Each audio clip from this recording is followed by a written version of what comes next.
Welcome to Mega TV పక్కా local AP. Gulf దేశాల్లో నెలకొన్న యుద్ధ వాతావరణం భారత్లోని పలు రాష్ట్రాల్లో గ్యాస్ కొరత ఏర్పడింది. అయితే తిరుమల శ్రీవారి నిత్యాన్నదాన ప్రసాద కేంద్రానికి ఎలాంటి ఇబ్బందులు లేవని టీటీడీ స్పష్టం చేసింది. తిరుమలలో ప్రస్తుతం మరో 7 రోజులకు సరిపడా గ్యాస్ నిల్వలు అందుబాటులో ఉన్నాయని తెలిపారు. అదనంగా మరో వారం నిల్వలు రవాణాలో ఉన్నాయని అధికారులు స్పష్టం చేశారు. ఒకవేళ యుద్ధం కారణంగా గ్యాస్ సరఫరాకు పూర్తి స్థాయి అంతరాయం కలిగితే డీజిల్ ద్వారా అన్నప్రసాద కేంద్రాన్ని నిర్వహించేలా ప్రత్యామ్నాయ ఏర్పాట్లు సిద్ధం చేశారు.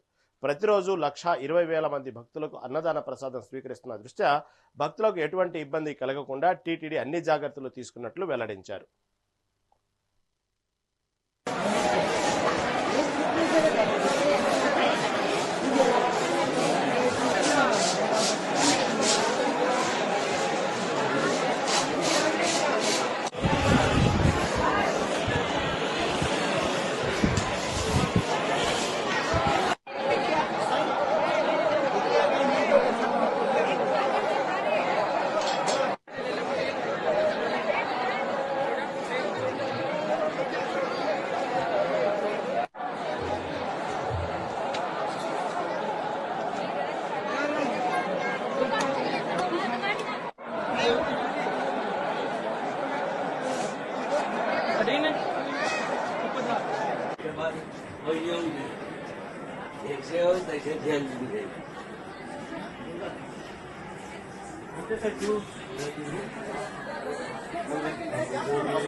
పల్నాడు జిల్లా చిలకలూరిపేట వైసీపీ కార్యాలయంలో పార్టీ 16వ ఆవిర్భావ దినోత్సవ వేడుకలు అట్టహాసంగా జరిగాయి. మాజీ మంత్రి విడుదల రజని ముఖ్య అతిథిగా హాజరై పార్టీ జెండాను ఎగరవేసి వైఎస్ఆర్ విగ్రహానికి నివాళులర్పించారు. ఢిల్లీ పెద్దలను ఎదిరించి గెలిచిన వైఎస్ జగన్ అని రాష్ట్రంలో సంక్షేమ పాలన కొనసాగాలంటే ఆయన మళ్లీ సీఎం కావాలని విడుదల రజని ఆకాంక్షించారు. చంద్రబాబు మాటలను ప్రజలు నమ్మే స్థితిలో లేరని, కార్యకర్తలు సమిష్టిగా కృషి చేసి జగన్ను మళ్లీ గెలిపించాలని పిలుపునిచ్చారు.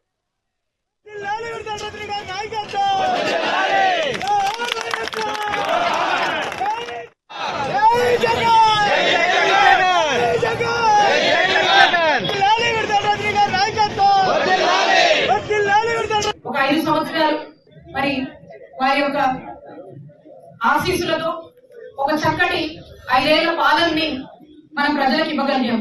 మరి ఆ 5 ఏళ్ల పాలన కనుక మనం చూసుకుంటే చక్కటి సంక్షేమం గతంలో ఏ రాజకీయ పార్టీ, ఏ రాజకీయ నాయకులు కూడా ఇవ్వలేనటువంటి గొప్ప సంక్షేమాన్ని, చక్కటి అభివృద్ధిని మనము రాష్ట్రంలో ప్రజలకు, మరి రాష్ట్రంలో చక్కటి పరిపాలనను మనం అందించడం జరిగింది.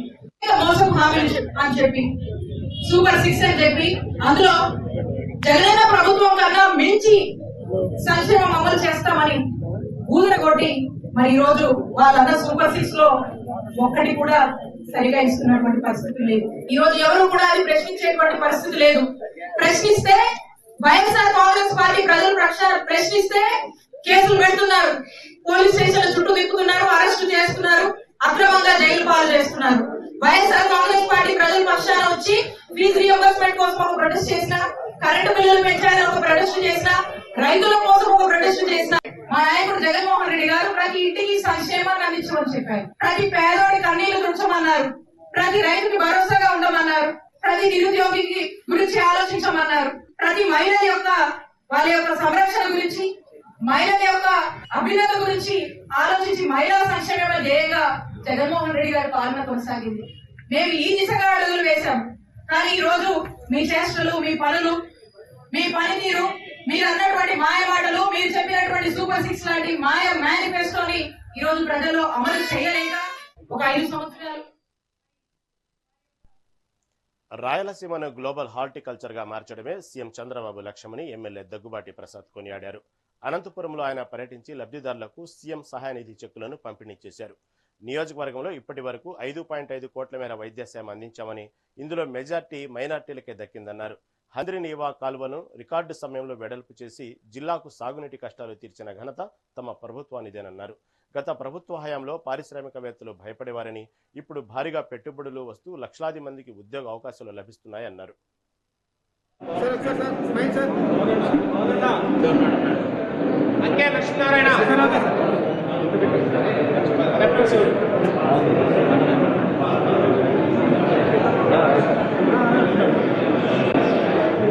మీరు తలకాయలు ఉంచొద్దండి సార్. అంతా ఒకసారి చూడండి అన్న, ఒకసారి చూడండి అన్న. సార్ ఓకే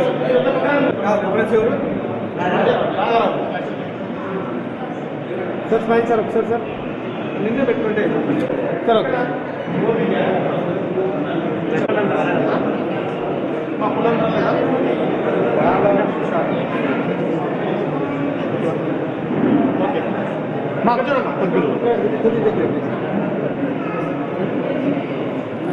సార్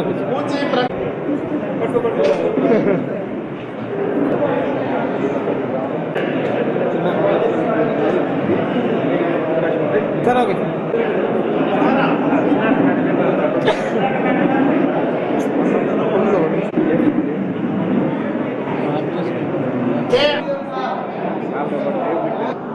ఈరోజు అనంతపురం అర్బన్ నియోజకవర్గంలో 20వ విడతలో భాగంగా మా ముఖ్యమంత్రి నారా చంద్రబాబు నాయుడు గారు ఈరోజు దాదాపు 35 మందికి 31 లక్షల రూపాయలు CMRF కింద ఇవ్వడం జరిగింది. ఇది 20వ విడత. అంటే ఈ 20 నెలలలో దాదాపు నెల ఒకసారి దాదాపు 30-35 మందికి ఇవ్వడం జరుగుతూ ఉంది.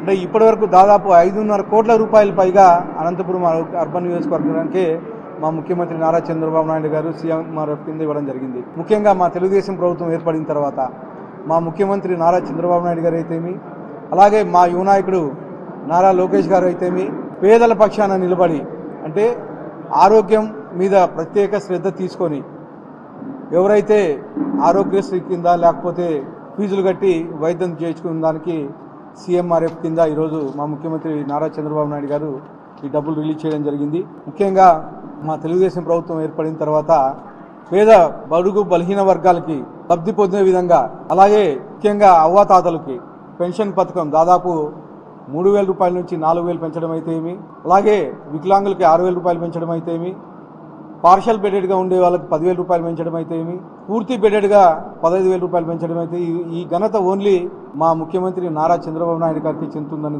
తెలియజేస్తున్నాను. ఎందుకంటే దేశంలో ఎక్కడా లేనటువంటి విధంగా, ఏ రాష్ట్రంలో లేనటువంటి విధంగా ఓన్లీ మన ఆంధ్రప్రదేశ్ ప్రభుత్వం, మా తెలుగుదేశం ప్రభుత్వం, మా ముఖ్యమంత్రి నారా చంద్రబాబు నాయుడు గారి పెన్షన్ పథకం పెట్టడం జరిగింది. ఈరోజు తిరుమల కల్తీ నెయ్యి కేసులో విచారణ ప్రక్రియ వేగవంతమైంది. ప్రభుత్వ ఆదేశాల మేరకు విచారణ చేపట్టిన ఏకసభ్య కమిషన్ చైర్మన్ దినేష్ కుమార్ తిరుపతిలోని పద్మావతి అతిథి గృహంలో అధికారులను విచారించారు. గత 5 ఏళ్లలో జరిగిన నెయ్యి టెండర్లు, కొనుగోలు బిల్లులు, వే బిల్లులపై ఆరా తీశారు. మార్కెటింగ్ విభాగం అధికారుల నుంచి కీలక సమాచారం సేకరించిన కమిషన్ సిట్ నివేదిక ఆధారంగా లోతైన దర్యాప్తు చేస్తుంది. మరో 45 రోజుల్లో సమగ్ర నివేదికను ప్రభుత్వానికి సమర్పించనున్నట్లు కమిషన్ వెల్లడించింది.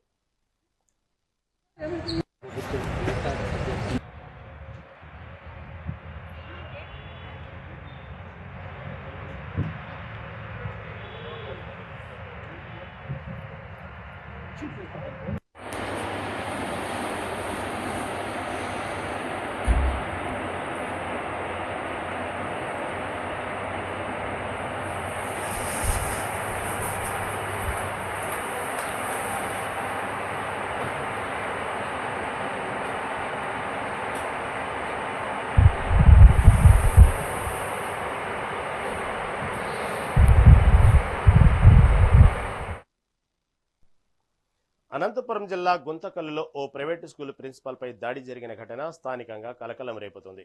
రాజేంద్ర నగర్లోని శ్రీ చైతన్య స్కూల్ ప్రిన్సిపాల్ వీరేష్ బాబుపై జనసేన నాయకుడు బండి శేఖర్ దాడికి పాల్పడ్డారు.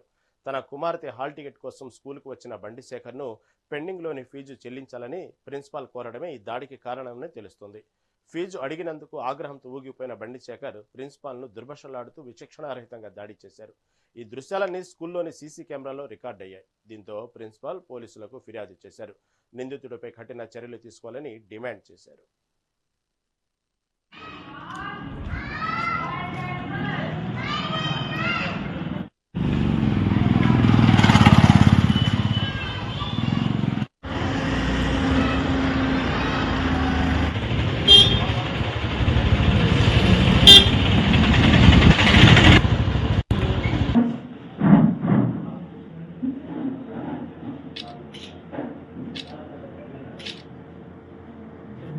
అందరికి నమస్కారం. నా పేరు వీరేష్ బాబు. నేను శ్రీ చైతన్య బ్రాంచ్ 1 ప్రిన్సిపల్ గా పనిచేస్తున్నాను. 9వ తారీఖు అంటే మొన్న 9వ తారీఖు సాయంత్రం 4 గంటలకు బండి శేఖర్ అనే వ్యక్తి జనసేన పార్టీ టౌన్ ప్రెసిడెంట్ గా చెప్పుకుంటూ అతను మా పేరెంట్. అతను వాళ్ళ అమ్మాయి మా దగ్గర 10th క్లాస్ చదువుతుంది. ఈ కారణంగా అతను హాల్ టికెట్ అడిగారు. కొద్దిగా ఫీజు పెండింగ్ ఉంది, ఇంతవరకు కట్టలేదు, దయచేసి కట్టమని అడిగితే కట్టకుండా నేను కట్టానని చెప్పేసి నా మీద దుర్భాషలాడుతూ భౌతిక దాడులు చేశారు. ఈవెన్ ఆడవాళ్ళు ఉన్నప్పటికీ కూడా చూసుకోకుండా దుర్భాషలాడుతూ అగౌరవపరిచారు. దానికి మనస్తాపానికి గురై నేను ఈరోజు గౌరవమైన డిఎస్పీ గారికి ఒక కంప్లైంట్ ఇవ్వడం జరిగింది. దీని మీద పోలీసు వారు కఠిన చర్యలు తీసుకుంటామని మాకు హామీ ఇచ్చారు. ధన్యవాదాలు. ఏదైతే 9వ తారీఖు నాడు శ్రీ చైతన్య స్కూల్లో ప్రిన్సిపల్ వీరేష్ గారిపై జరిగిన దాడిని ఆంధ్రప్రదేశ్ ప్రైవేట్ స్కూల్స్ అసోసియేషన్ తరఫున తీవ్రంగా ఖండిస్తూ వారికి పూర్తి సంఘీభావాన్ని తెలియజేస్తున్నాం. ఈరోజు గుంతకల్ డిఎస్పీ గారికి రిప్రజెంటేషన్ కూడా ఇవ్వడం జరిగింది. ఈ రకమైన భౌతిక దాడులు ఏ విధమైన పరిణామాలకు దారి తీస్తాయని చెప్పి ఈ సందర్భంగా పేరెంట్స్ ను కూడా నేను రిక్వెస్ట్ చేస్తున్నా.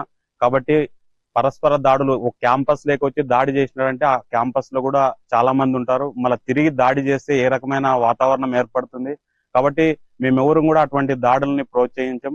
వారు దాడి చేసినప్పుడు కూడా సమన్వయంతో, ఇంకా చట్టాల మీద నమ్మకంతో, పోలీసు వారి మీద నమ్మకంతో ఈరోజు ఎవరైతే దాడి చేసినారో జనసేన పార్టీ టౌన్ ప్రెసిడెంట్ అనేటువంటి బండి శేఖర్ అనేటువంటి వ్యక్తి మీద క్రిమినల్ చర్యలు తీసుకోవాలని చెప్పి ప్రైవేట్ స్కూల్స్ అసోసియేషన్ తరఫున విజ్ఞప్తి చేస్తూ. అందరికి నమస్కారం. నా పేరు వీరేష్ బాబు. నేను శ్రీ చైతన్య బ్రాంచ్ 1. చిత్తూరు జిల్లా చంద్రగిరి నియోజకవర్గంలోని వీవీపురంలో వైసీపీ ఆవిర్భావ దినోత్సవం ఘనంగా జరిగింది. పార్టీ శ్రేణులు నిర్వహించిన ఈ వేడుకలకు చెవిరెడ్డి మోహిత్ రెడ్డి ముఖ్య అతిథిగా హాజరయ్యారు. వైఎస్ రాజశేఖర రెడ్డి విగ్రహానికి పూలమాలలు వేసి నివాళులర్పించారు. అనంతరం పార్టీ జెండాను ఆవిష్కరించి కార్యకర్తలకు దిశానిర్దేశం చేశారు. ఈ సందర్భంగా ఏర్పాటు చేసిన అన్నదాన కార్యక్రమంలో ప్రజలు, పార్టీ అభిమానులు భారీ సంఖ్యలో పాల్గొన్నారు. పార్టీ ఆవిర్భావం నుంచి వెన్నంటి ఉన్న కార్యకర్తల కృషిని ఈ సందర్భంగా నాయకులు కొనియాడారు.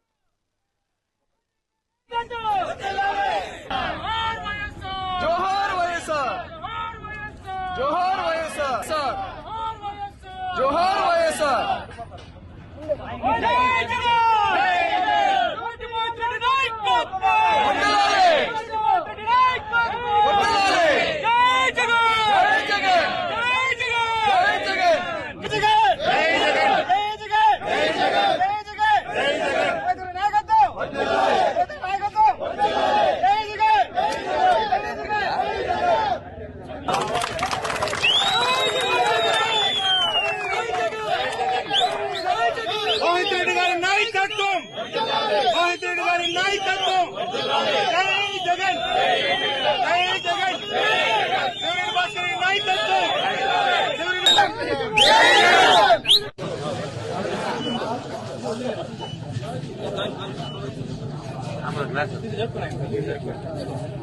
మనన్నా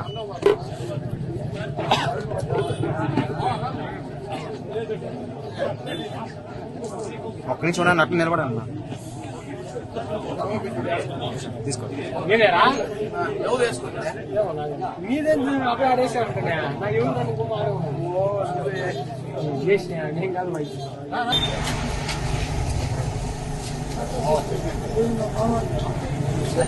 ఈరోజు పార్టీ ఆవిర్భావ సందర్భంగా వీవీపురంలో ఫ్లాగ్ హాస్టింగ్ చేయడం జరిగింది.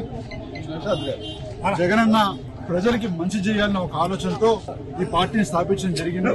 పేద ప్రజలకు ముఖ్యంగా ఎటువంటి ఇబ్బంది లేకుండా అన్ని విధాలుగా అన్ని వర్గాలకి మంచి చేసే కార్యక్రమం ఆ రోజు జగనన్న చేశారు.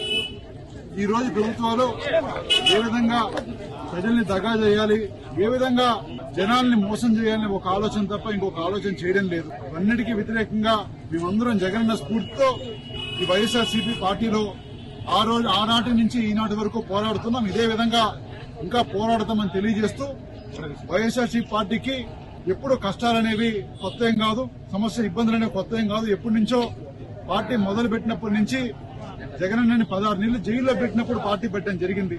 అంటే ఒక కష్టం నుంచి ఒక ప్రజలకు ఇబ్బంది ఉంటే చూసి ఏమైనా సరే ముందుకెళ్తామని చెప్పి ఒక ఆలోచనతో పార్టీ పెట్టారు. కాబట్టి దానికి మేమందరం కూడా ఆయన నాయకత్వంలో మరింత గట్టిగా పనిచేసి పార్టీని బలోపేతం చేస్తామని తెలియజేస్తూ ఈరోజు ఈ కార్యక్రమాన్ని ఘనంగా నిర్వహించిన భీమీపురం గ్రామ పెద్దలకి, ప్రజలందరికీ, నాయకులకి, అదేవిధంగా మండల స్థాయి నాయకులందరికీ కూడా పేరు పేరున ధన్యవాదాలు తెలియజేస్తూ ఈరోజు తూర్పుగోదావరి జిల్లా రాజానగరంలో ఉద్రిక్తత నెలకొంది. గోదావరి గ్లోబల్ వర్సిటీ వద్ద విద్యార్థులు భారీ ఎత్తున ఆందోళనకు దిగారు. ఫీజు రియంబర్స్మెంట్ బకాయిలను ప్రభుత్వం వెంటనే విడుదల చేయాలని డిమాండ్ చేస్తూ కాలేజీ ప్రధాన గేటు ముందు విద్యార్థి సంఘాల ఆధ్వర్యంలో ధర్నా చేపట్టారు. సుదీర్ఘకాలంగా పెండింగ్లో ఉన్న ఫీజుల కారణంగా తాము అనేక ఇబ్బందులు ఎదుర్కొంటున్నామని, బకాయిలు చెల్లించే వరకు తమ ఆందోళన విరమించేది లేదని విద్యార్థులు స్పష్టం చేశారు. విద్యార్థుల నినాదాలతో వర్సిటీ ప్రాంగణం హోరెత్తింది.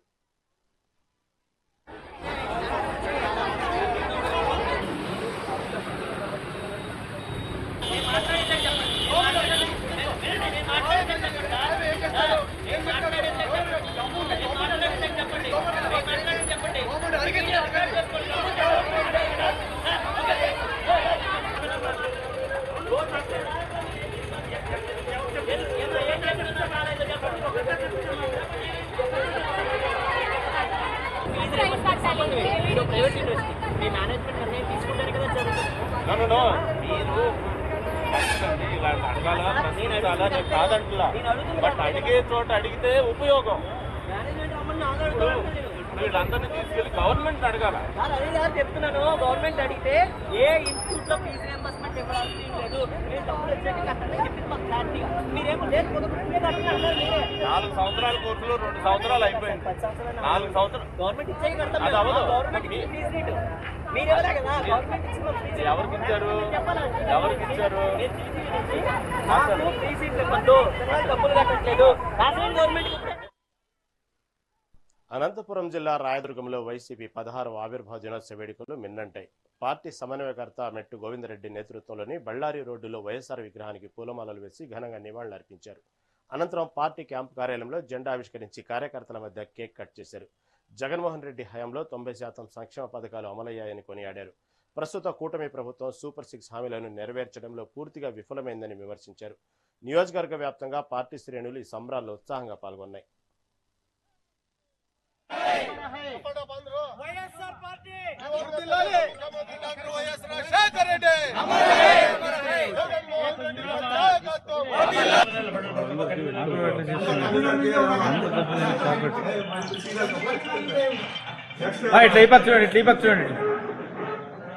ఓకే రాజా. ఓకే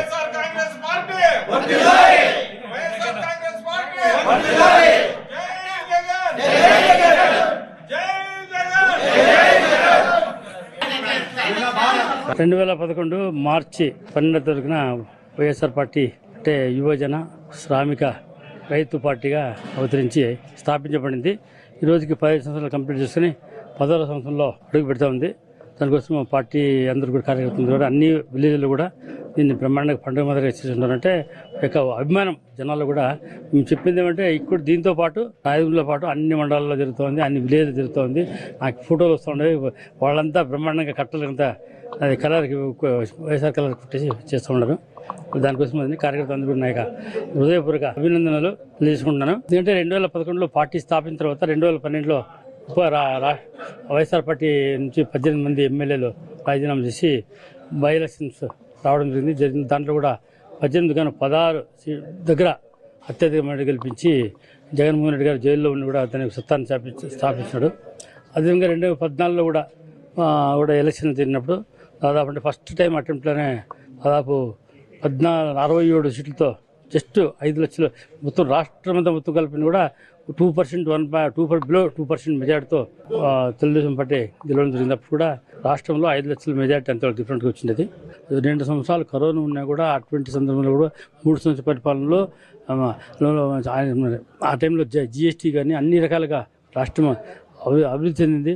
2011 మార్చి తిరుపతిలో పెరుగుతున్న ఎండల దృష్ట్యా భక్తుల కోసం టీటీడీ ఉద్యోగులు సంక్షేమ సంఘం, చీర్ల చారిటబుల్ ఫౌండేషన్ సంయుక్తంగా చలివేంద్రాన్ని ఏర్పాటు చేశాయి. తిరుపతి ఏడీ బిల్డింగ్ ఎదురుగా ఏర్పాటు చేసిన ఈ కేంద్రాన్ని టీటీడీ బోర్డు సభ్యులు భానుప్రకాష్ రెడ్డి ప్రారంభించారు. అనంతరం భక్తులకు మజ్జిగ పంపిణీ చేశారు. భక్తుల సౌకర్యార్థం నగరం అంతటా మరిన్ని చలివేంద్రాలు ఏర్పాటు చేయాలని ఆయన కోరారు. ఎండల తీవ్రత ఎక్కువగా ఉన్నందున ప్రజలు తగిన జాగ్రత్తలు తీసుకోవాలని తెలిపారు. ఇక ఇలాంటి సేవా కార్యక్రమాలు చేపట్టడం అభినందనీయమని కొనియాడారు.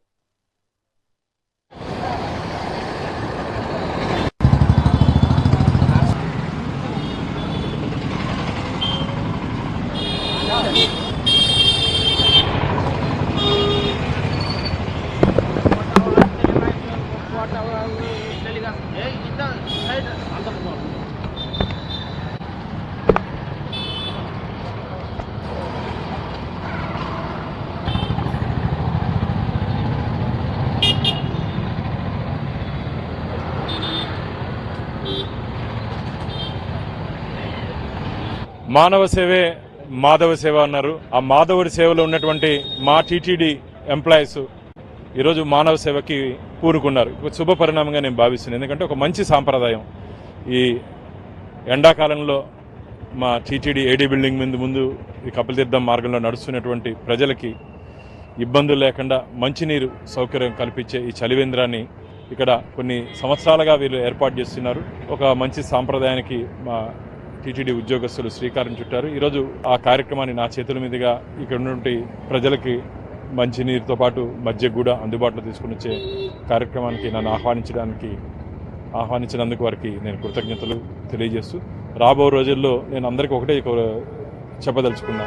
మనం ఉన్నటువంటి మన జీవితంలో 10 మందికి ఉపయోగపడితే ఖచ్చితంగా ఆ దేవదేవుడు పరోక్షంగా మనకు వేరే విధంగా సహాయ సహకారాలు అందిస్తారు. కాబట్టి మనకు వీలైనంత స్థాయిలో సహాయ సహకారాలు అందించాలి. సేవా కార్యక్రమాలు, ముఖ్యంగా సేవా కార్యక్రమాలు మన కానీ ముందుంటే అది ఒక మంచి ఫలితాలు వస్తుందని చెప్పి ఆశాభావం వ్యక్తం చేస్తూ ఇలాంటి చలివేంద్రాలు ఇంకా నగరంలో ఉన్నటువంటి ప్రముఖులు కొన్ని డివైడ్ చేసుకొని కోడెల్లో వాళ్ళందరూ ఏర్పాటు చేసే దిశగా ముందుకు రావాలని చెప్పి మనస్ఫూర్తిగా కోరుకుంటూ ఈ కార్యక్రమాన్ని ఏర్పాటు చేసినటువంటి మిత్రుడు సోదరుడు చేర్ల కిరణ్కి, వాళ్ళ అనుబంధ సంస్థలో ఉన్నటువంటి మా ఉద్యోగస్థ బంధువులందరికీ మనస్ఫూర్తిగా ధన్యవాదాలు తెలియజేసుకుంటున్నా.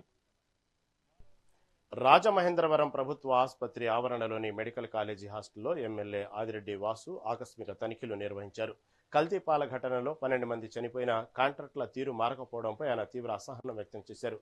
ఫ్రిజర్లో నిల్వ ఉంచిన నాణ్యత లేని పదార్థాలను గుర్తించిన ఎమ్మెల్యే కాంట్రాక్టర్ ధోరణిపై జిల్లా కలెక్టర్కు నివేదిస్తామని తెలిపారు. వార్డెన్లు కూడా బాధ్యతారహితంగా వ్యవహరించడంపై ఆగ్రహం వ్యక్తం చేశారు.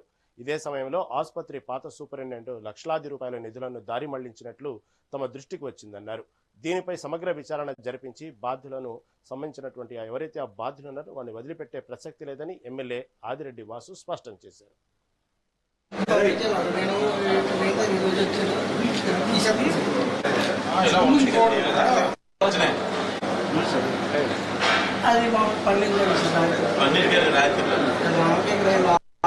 నువ్వు ఇక్కడ జాగ్రత్తగా ఉండకపోతే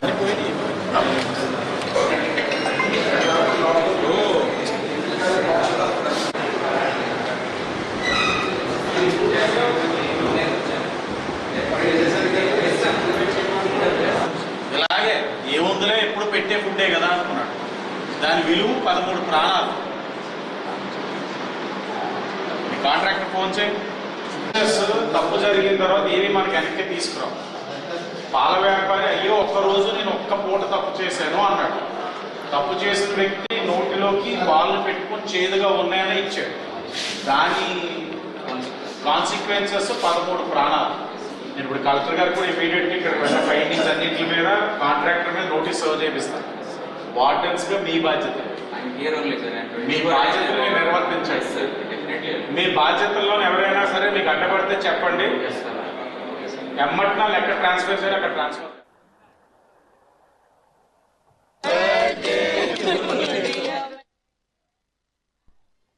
ఏపీ విద్యాశాఖ మంత్రి నారా లోకేష్ మాట్లాడుతున్నారు. లైవ్ ద్వారా ArcelorMittal, India's largest steel plant. You know, we were able to acquire 3,000 acres, relocate 660 families, you know, with a honest agreement. And now we're going to set up India's largest steel plant in the northern part of state. We're laying foundation stone on 23rd of March. And that project, from idea, from the Zoom call that I had with Aditya Mittal to groundbreaking, is happening in 16 months. So I think these three projects are a testimony to speed of doing business here in Andhra Pradesh. And third is the double engine Sarkar. I'm sure all of you would have heard of it. There are a lot of states in India that have double engine Sarkar, but only Andhra Pradesh has double engine bullet train Sarkar. All of you have heard of the word Namo. All of us know it as the Honorable Prime Minister Narendra Modi ji. But I have modified it to Namo, which is Naidu ji and Modi ji. So we have both the leaders' blessings here in Andhra Pradesh, and we are really excited about scripting history here. This project will create thousands of jobs for us in this area, and I would honestly request Nikunj that, you know, fishermen children are very well educated, they work very hard. The Honorable MLA said skilled jobs, I understand you can't give, but I disagree with him. Yes, there are skilled youngsters, there are youngsters here who've, you know, done engineering and maritime technology. There are youngsters here who are IT professionals who are looking for opportunities. So please give an earnest chance for our youngsters here in Kavali to prove their mettle, in Nellore district to prove their mettle, and work hard and, you know, deliver whatever is required for Sagar Defence here. And we look forward to working with you on creating centers of excellence, creating the required curriculum, because I look at you as a catalyst. And you and I can agree that this is just a beginning. You will see companies across the board coming here. And I truly believe that this is just the beginning. But then companies come where talent is, apart from infrastructure. Infrastructure we can provide. We have amazing talent. But I will lean on to you to help us create the required curriculum. And now you have given an amazing professor to me. So sir, I will also definitely call on you, take your time, because India also has to promote research. I am toying with an idea with the Government of India on how we can promote research and development in a very big way, where even companies are incentivized to the next level and even borderline forced to invest part of their profit to research and development. So I will reach out to you to take your support in co-creating what I believe is a draft policy that then I can take to the leadership in Delhi. But together I believe that we should make this fishing harbor, apart from enabling our fishermen to earn more, also the hub for autonomous maritime program and devices, and transform this region into a major hub for both fisheries and maritime technology. I believe it will strengthen coastal security, it will support our fishermen livelihood, and what is close to my heart is it will create jobs for the youth of India. You know, I believe this is just the beginning. I look forward to working with Sagar Defence. I look forward to having our Chief Minister come back and do the ribbon cutting. He is equally excited. He would have loved to be here, but he had collector conference, so he couldn't make it. But definitely ribbon cutting, he will be here. And I'd like to congratulate the entire team at Sagar Defence for what you have achieved in a very short time. What would otherwise take decades in the Western world, you have done in less than, you have done in about a decade. It makes us very proud. And as an Indian, it really makes me very proud. So kudos to all of you. You are creating history. And I wish you all the best. I wish the project all success. And we here in Andhra Pradesh are available. Nikunj, you know, I'm just one WhatsApp message away from you. So I'm here to deliver whatever is required. But let's work with rigor. Let's work with passion. Let's recreate history here. So if you believe you can do this project in 1 year, let's finish it in 9 months and make India proud, make our Chief Minister proud, and make our Prime Minister Shri Narendra Modi ji proud. Right, ఇవి ఇప్పటి వరకు పక్కా local updates. చూస్తూనే ఉండండి mega 19.